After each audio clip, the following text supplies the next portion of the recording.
नमस्कार सभी लोगों को, स्वागत है आप लोगों का नागपुरी की क्लास में। हम पढ़ रहे हैं नागपुरी के शब्द जो हमारे एग्ज़ाम की दृष्टि से बहुत ही महत्वपूर्ण है। इन शब्दों की सीरीज़ की यह छठी वीडियो है। अगर इसके पहले आपने वीडियो को नहीं देखा है तो इसके पहले वाली वीडियो प्लेलिस्ट में मौजूद है, आप जाकर वहाँ से सारे वीडियोज़ को देख सकते हैं और अपनी वोकेबुलरी को मजबूत कर सकते हैं। चलिए आज हम अपना सबसे पहला शब्द लेते हैं। सबसे पहला जो शब्द है वो है अपटा अपटी। आज हम जे सब कर से पहिल शब्द देखे वाला ही उकर नाम उकर है के अपटा अपटी। अपटा अपटी मने का होवेला? तो अपटा अपटी मने होवेला जल्दबाजी, होड़ाबाजी या फिर स्पर्धा। एकर मने हो गया कि कोई काम के जल्दी जल्दी करे है, एकदम जल्दी जल्दी। जैसे ई कंप्यूटर में ई छोड़ी जल्दी जल्दी टाइप करत है, तो जल्दी जल्दी टाइप करत है मने अपटा अपटी टाइप करत है। तो अपटा अपटी मने हो गलक एकदम जल्दी जल्दी, एकदम जल्दबाजी में। आगे है अपरपाइत। अपरपाइत मने होएला एकदम उत्पात मचा देना, एकदम बहुत ज़्यादा उत्पात या बहुत ज़्यादा बदमाशी करना के अपरपाइत करना कहना। जैसे ई छुआ एकदम अपरपाइत करके धर ले है, एकदम अपरपाइत है माने बहुत उत्पाती है, बहुत बदमाश है। आगे है अमत।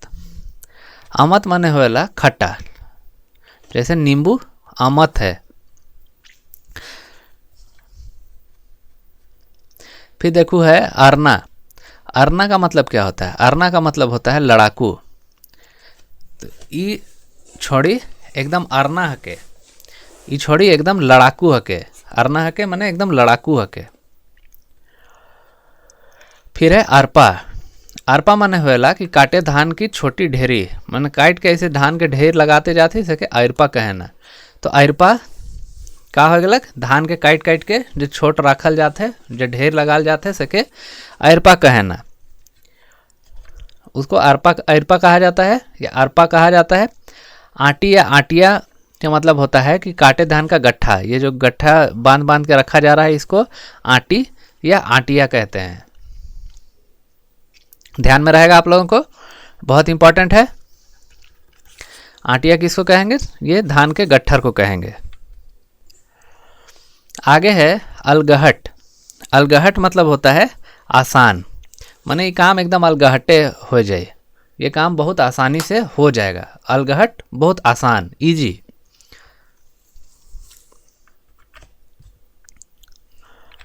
एक बाद है अलाय। अलाय माने होएला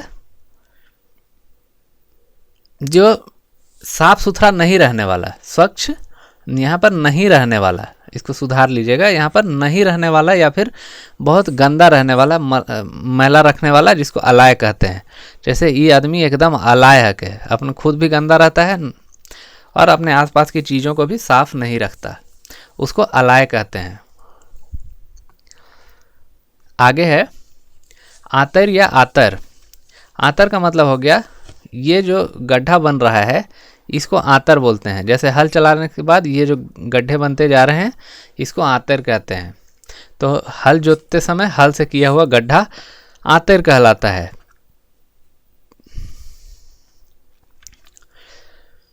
हम इनके ऐप में या हमारे ऐप में बहुत सारे कोर्सेज भी अवेलेबल हैं। नागपुरी का आपका फुल कोर्स भी अवेलेबल है। आप चाहें तो नागपुरी के पूरे फुल कोर्स के लिए वहाँ जाकर उसे परचेज कर सकते हैं और आपका और भी सब्जेक्ट्स, जितने भी सब्जेक्ट्स हैं आपके एग्ज़ाम पॉइंट ऑफ व्यू से, वो सारे सब्जेक्ट्स का कोर्सेज वहाँ है। वीडियो कोर्सेज आप लोगों के लिए अवेलेबल कराया गया है। आप वहाँ जाइए और आपको कोर्सेज परचेज़ कीजिए।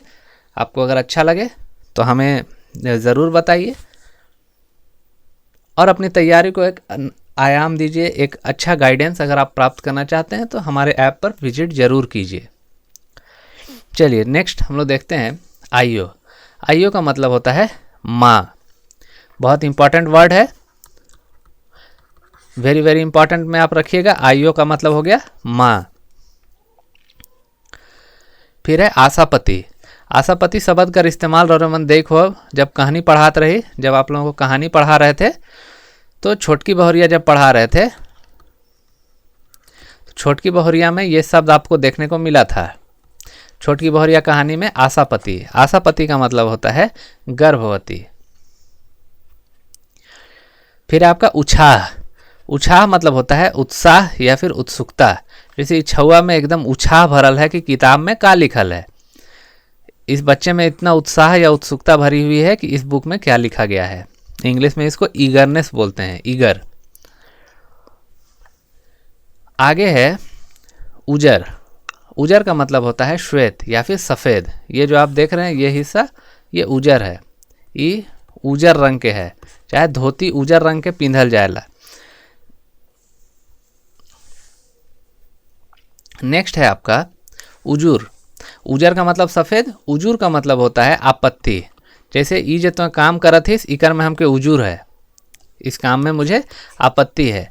या फिर जे हम बना के ले जा रही उकर में उजूर कर देना है, मतलब आपत्ति कर देना है। उजूर का मतलब आपत्ति। आगे है उथरा। उथरा का मतलब होता है जो गहरा ना हो। जैसे ये थारी उथर है, उथर थारी है मतलब ज़्यादा गड्ढा नहीं है इसमें, जो ज़्यादा गहरा नहीं है। अब मान लीजिए कि जो कटोरी है वो कटोरी को उथर नहीं कहा जाएगा, लेकिन थाली को उथर कहा जाएगा। तो उथरा जो ज़्यादा गहरा नहीं हो। या फिर ऐसा तालाब जिसमें ज़्यादा पानी नहीं हो, तो ये तालाब उथरा है। तालाब और ये थाली का कंपैरिजन नहीं है। जैसे तालाब को जब अगर देखेंगे उथरा तालाब, तो उसका कंपैरिजन आपका जो ज़्यादा गहरा पानी से होगा उससे हो जाएगा। आगे है उफिया। उफिया के मने होला पंख वाले दिमाग। ऐसा पाँख जन्म जाएला दिया कर, तो दिया कर जो पाँख जन्मेला उके कहल जाएला उफिया। तो ऐसा कीड़ा आप देखने को आपको मिलता होगा जब बरसात के दिनों में। आगे है उलगुलान। उलगुलान मने का होवेला? उलगुलान मने होवेला विद्रोह चाहे क्रांति। तो विद्रोह चाहे क्रांति के उलगुलान कहल जाला। बिरसा मुंडा उलगुलान कर रहे हैं, माने बिरसा मुंडा विद्रोह कर दे रहे हैं, क्रांति कर रहे हैं। आगे है उल्था। उल्था मतलब होता है अनुवाद। जैसे हिंदी से नागपुरी में उल्था करल जाते हैं, तो उल्था माने अनुवाद करल जाते हैं। आगे है उसराना। उसराना माने काम के जल्दी जल्दी ख़त्म करना। जैसे अपन सब काम के उसराए के जे कर्मी मन है से मन घर चल गए, अपन काम के करके कर्मी मन उसराए के घर चल गए। आगे है उसट। उसट का मतलब होता है अनुपजाऊ या फिर बंजर। जैसे ई खेत एकदम उसट हो जाए, उसट हो गलक माने इकर में जे उपजाऊ चीज़ है से कम हो गलक, ये बंजर हो गलक, या फिर ये बंजर हो गया, अनुपजाऊ हो गया। तो उसट का मतलब हो गया जिसमें उपजाऊ क्षमता खत्म हो गई हो, जो फर्टाइल नहीं रह गया हो। आगे है एक बारगी। जैसे हम दौड़त रही, हमके एक बारगी छाती में दर्द होए लगलक, मतलब अचानक या बिना विचार किए एक, जैसे एक बारगी हम ई काम के कर दिली, यानी बिना विचार किए हम इस काम को कर दिए और एक बारगी हमके छाती में दर्द होए लगलक, मतलब अचानक मेरी छाती में दर्द होने लगा। तो एक बारगी हमारी छाती में दर्द होए लगलक। फिर है ओखैर। ओखैर सिंपल है, ओखैर का मतलब होता है ओखली। फिर है ओट। ओट का मतलब होता है आड़। जैसे ये छौआ जो है वो केवाड़ी के आड़ में या केवाड़ी के ओट में खड़ा है, मतलब केवाड़ी की आड़ में खड़ा है। जैसे अगर यहाँ पर पेड़ रहेगा, पेड़ के पीछे अगर कोई आदमी है तो ये गच के आड़ में खड़ा है या फिर गच के ओट में खड़ा है। फिर है ओदा। ओदा का मतलब होता है भीगा हुआ। जैसे ये काठी ओदा है, ओदा काठी है माने भींजल है, मतलब तो कच्चा है, सूखा हुआ नहीं है। आगे है और। और का मतलब होता है स्टार्ट, यानी शुरुआत करना है। जैसे जब जगन्नाथपुर मंदिर पढ़ा रहे थे आप लोग को, तो जगन्नाथपुर मंदिर में एक संदर्भ आया था कि ये पूजा के और कर लें। तो पूजा का और किए मतलब पूजा की शुरुआत किए जगन्नाथपुर मंदिर में। फिर है ओनायक। ओनायक का मतलब होता है कान लगाकर सुनना।